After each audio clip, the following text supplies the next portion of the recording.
Now the angel of the Lord went up from Gilgal to Bochim, and he said, I brought you up from Egypt and brought you into the land that I swore to give to your fathers.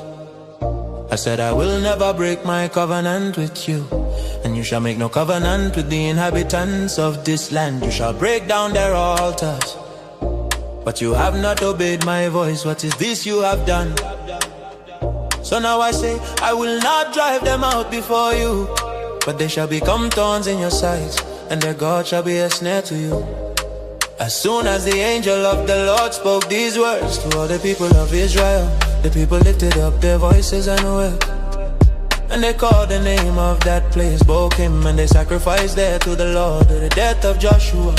When Joshua dismissed the people of Israel went each to his inheritance to take possession of the land.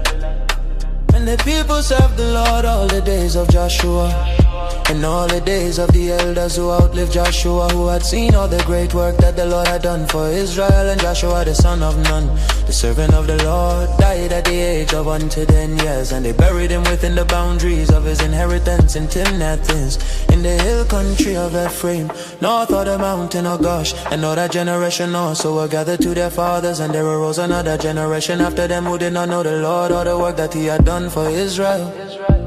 Israel's unfaithfulness, and the people of Israel did what was evil in the sight of the Lord, and served the Baals, and they abandoned the Lord, the God of their fathers, who had brought them out of the land of Egypt. They went after other gods from among the gods of the peoples who were around them, and bowed down to them, and they provoked the Lord to anger. They abandoned the Lord and served the Baals and the Ashtaroth. So the anger of the Lord was kindled against Israel, and he gave them over to plunderers who plundered them.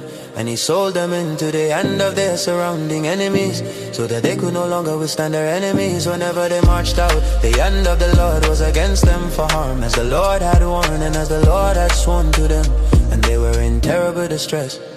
The Lord raises up judges, then the Lord raised up judges who saved them out of the hand of those who plundered them. Yet they did not listen to their judges, for they whored after other gods and bowed down to them.